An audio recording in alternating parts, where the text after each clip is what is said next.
Hola amigos, mi nombre es Salvador Centeno, yo soy ingeniero mecánico egresado de la Facultad de Ingeniería de la UNAM, donde también doy la materia de estática, que es una materia de ingeniería aplicada. Y en esta ocasión les voy a ayudar a resolver los ejercicios de la parte de física de la guía para el Politécnico.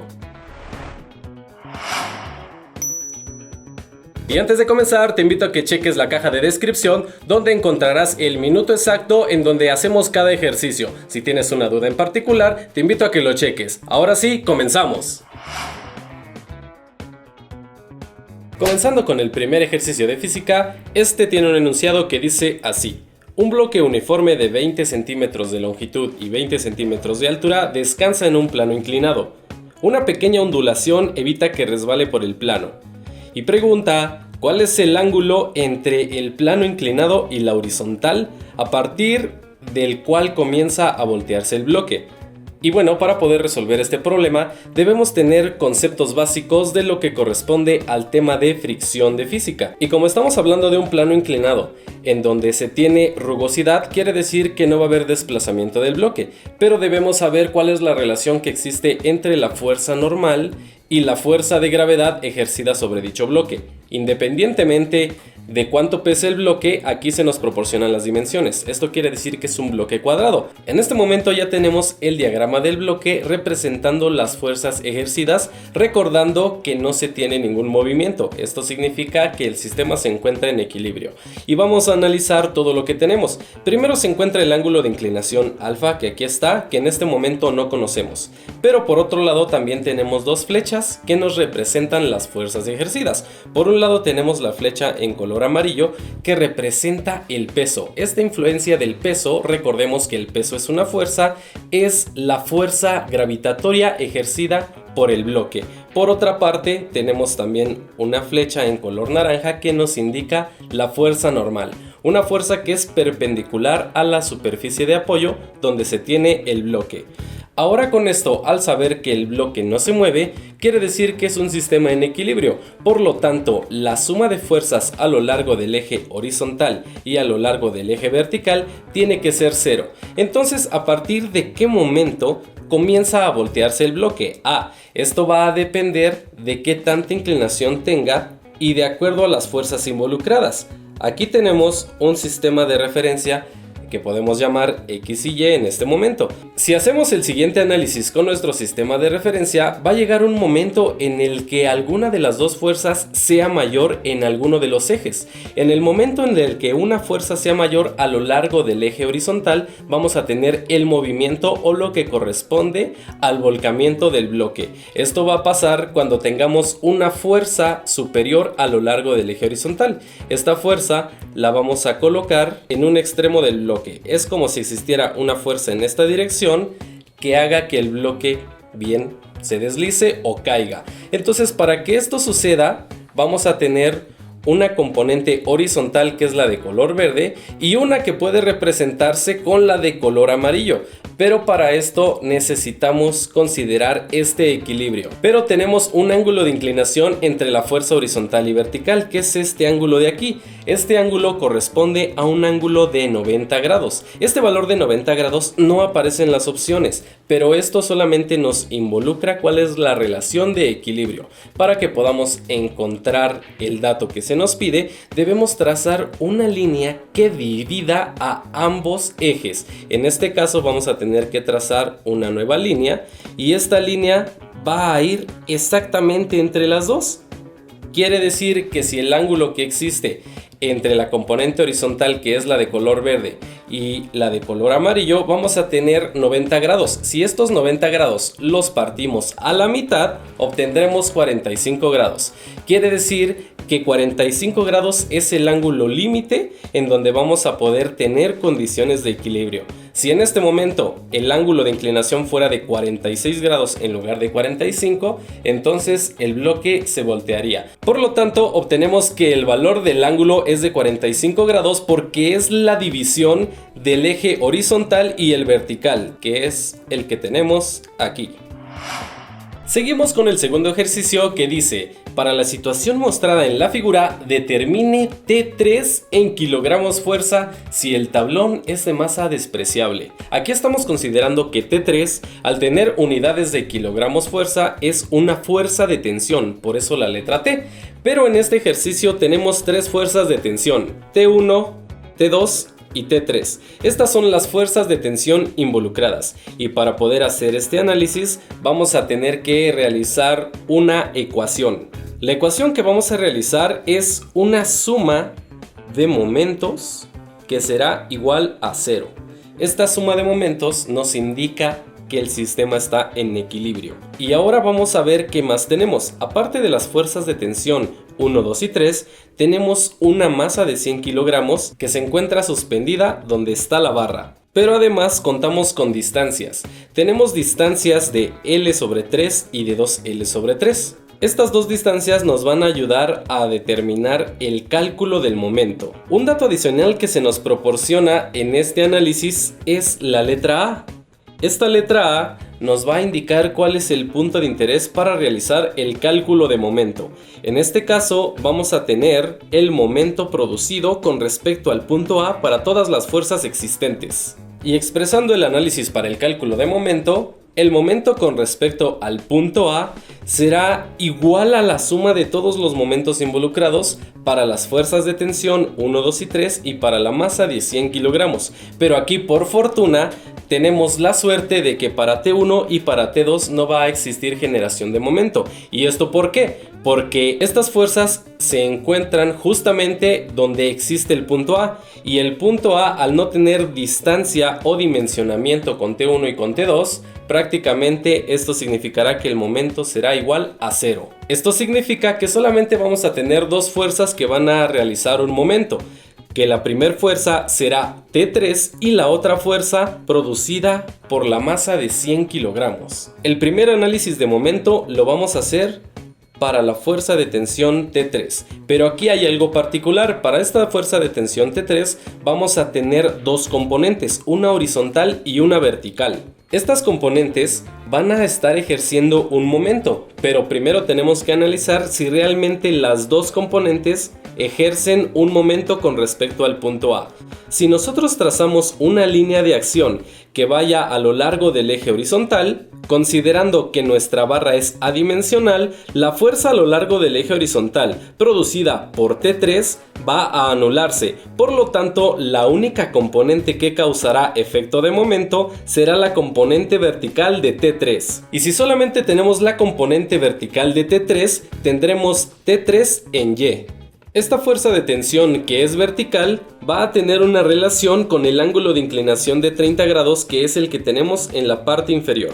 Pero este ángulo de inclinación tiene que estar relacionado con una función trigonométrica. De acuerdo a la relación que tenemos entre el eje vertical realizando un triángulo rectángulo, nos indica que la componente vertical se va a comportar como si fuera el cateto opuesto a este ángulo. Este cateto nos va a representar la componente vertical de T3.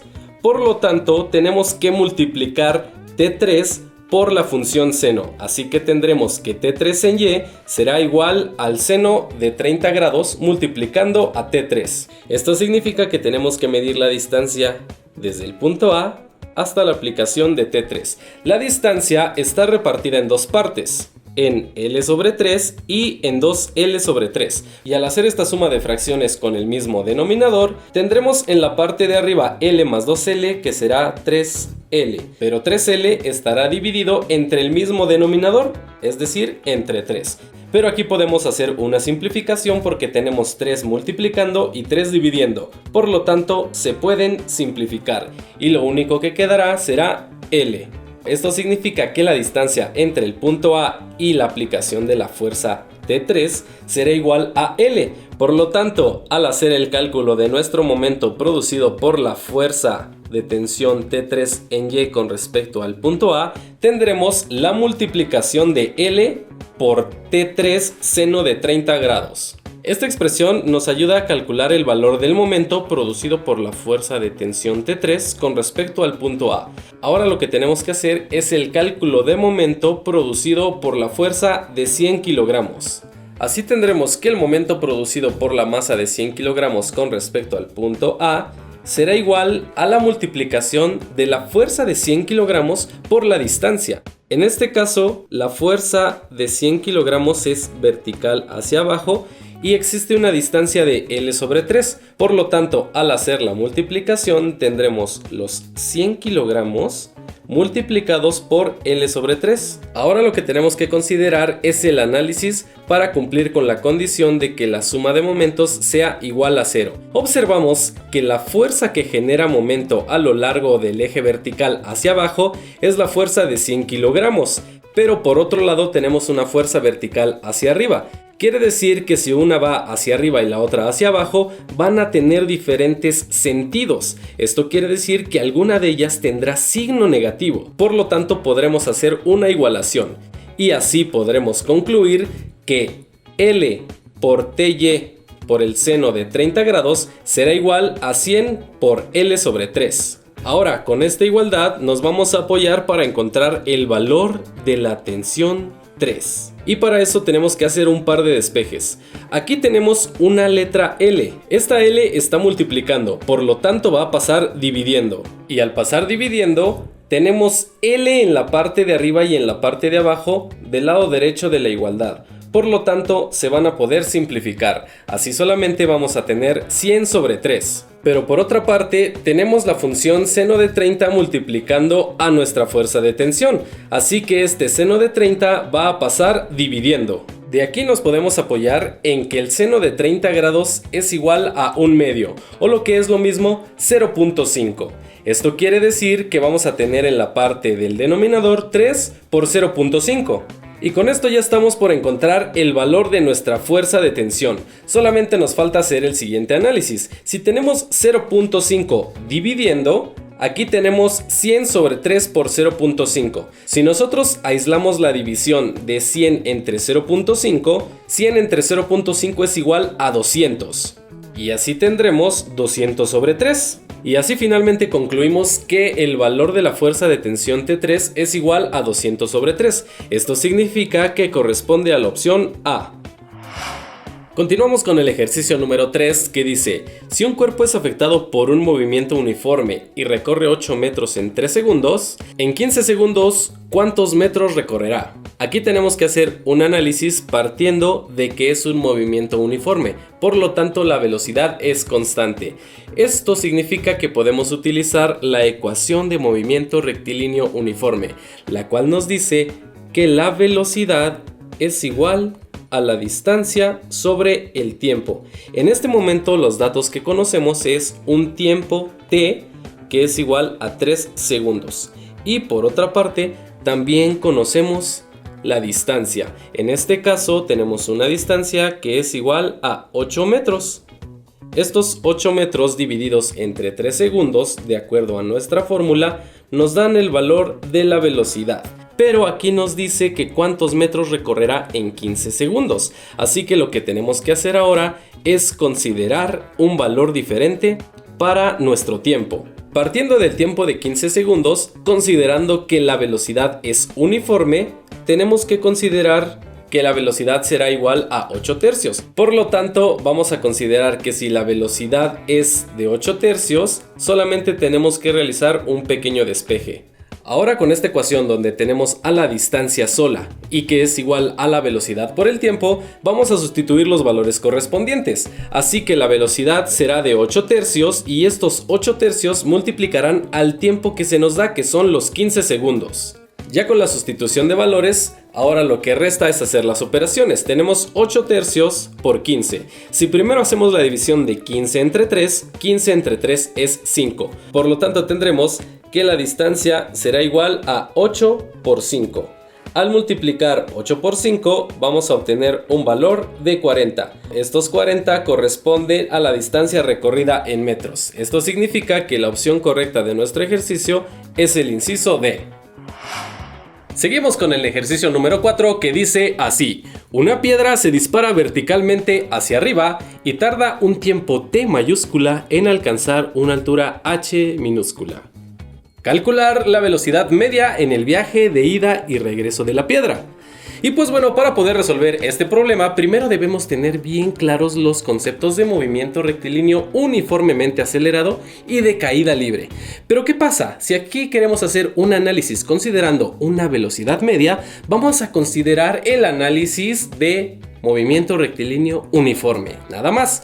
Esto nos lleva a la fórmula que dice que la velocidad es igual a distancia sobre tiempo. Es esta fórmula que tenemos por aquí. Pero si lo escribimos en términos de lo que tenemos, nuestra d de distancia se convierte en una altura h, mientras que el tiempo t que tenemos como una letra t minúscula será una letra t mayúscula. A continuación haremos un siguiente análisis. No necesitamos utilizar cálculos matemáticos porque no tenemos valores numéricos como tal. Entonces vamos a analizar las siguientes flechas que vamos a dibujar como vectores. Una en color naranja hacia arriba y la siguiente en color verde hacia abajo. La de color naranja va a representar la velocidad positiva, la que va hacia arriba, mientras que la flecha que va hacia abajo, que indica la caída de nuestra piedra, indica una velocidad negativa. Aquí estamos considerando signos porque vamos a expresarlo como un análisis vectorial. Entonces, si queremos sacar el promedio, pues el promedio es una mera suma. Entonces tenemos que sumar todos los términos involucrados, que en este caso son dos velocidades. Esto significa que vamos a necesitar hacer simplemente b menos b y esto dividirlo entre 2. Ya con este análisis, al realizar la única operación que podemos hacer, b menos b es igual a 0, y esto estará dividido entre 2. Por lo tanto, esto significa que la velocidad promedio para nuestro ejercicio es igual a 0. Esto significa que la opción correcta para nuestro ejercicio es la opción A. Ahora vamos con la pregunta número 5, que dice relacionar las definiciones de la columna izquierda con los conceptos de la columna derecha. Esto significa que debemos tener muy claros los conceptos concernientes a mecánica clásica de los temas de trabajo y energía. Y vamos a tener que ver uno por uno de qué se trata. Vamos a comenzar con las definiciones. La número 1 dice energía que posee un cuerpo en virtud de su posición. Como estamos diciendo que es la energía de un cuerpo en donde se encuentre, no especifica que el cuerpo se esté moviendo, solamente nos ubica en su posición espacial. Quiere decir que es un cuerpo que se encuentra en reposo, totalmente quieto. Esto nos lleva al análisis de la energía de tipo potencial. Recordemos que la energía potencial es igual a la masa por la gravedad por la altura. Y es cuando tenemos un cuerpo capaz de producir un trabajo, pero que no se encuentra en movimiento. Esto quiere decir que la definición número 1 va con el inciso B. Ahí tenemos la primera definición. Ahora vamos con la segunda definición, que dice rapidez con que se desarrolla un trabajo. Aquí debemos tener presente cuál es el concepto que nos relaciona el trabajo con la rapidez, y si estamos hablando de rapidez tenemos que relacionar el tiempo. Por lo tanto, si aquí queremos saber con qué rapidez se desarrolla un trabajo, recordemos que el trabajo se denota con una letra W de work en inglés, y esto va a estar dividido entre el tiempo. Entonces vamos a tener el trabajo sobre tiempo.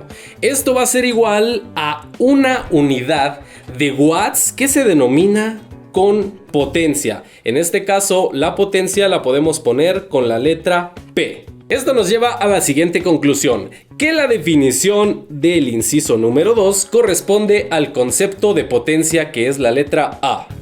Vamos con la tercera definición, que dice la energía existente en el universo es constante, no se crea ni se destruye, únicamente se transforma. Aquí estamos hablando del principio de conservación de la energía, que quiere decir que nada puede venir de la nada.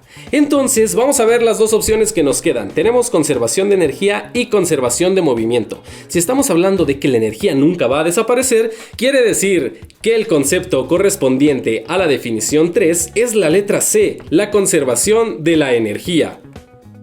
Antes de subrayar la respuesta correcta, porque ya lo podemos hacer en este momento, vamos a dar la definición correspondiente del número 4 y enlazarlo con el concepto, que dice: si dos cuerpos colisionan, la cantidad de movimiento total antes de la colisión es igual a la cantidad de movimiento total después de ella. Esto significa que no importa cuántas veces se divida la cantidad de movimiento, siempre se va a conservar. No importa que colisionen dos cuerpos o tres o n cuerpos, siempre se va a conservar la cantidad de movimiento. Con esto ya podemos concluir que la respuesta correcta para la definición enlazada con cada concepto es el inciso C. Y con esto concluimos la primera parte de los ejercicios del Politécnico. Esta es la parte de física, pero recuerda que también vas a poder encontrar los diversos temas de esta guía en la descripción. Yo soy Salvador Centeno, no te olvides seguirnos en nuestras redes sociales. Nos vemos en el próximo video.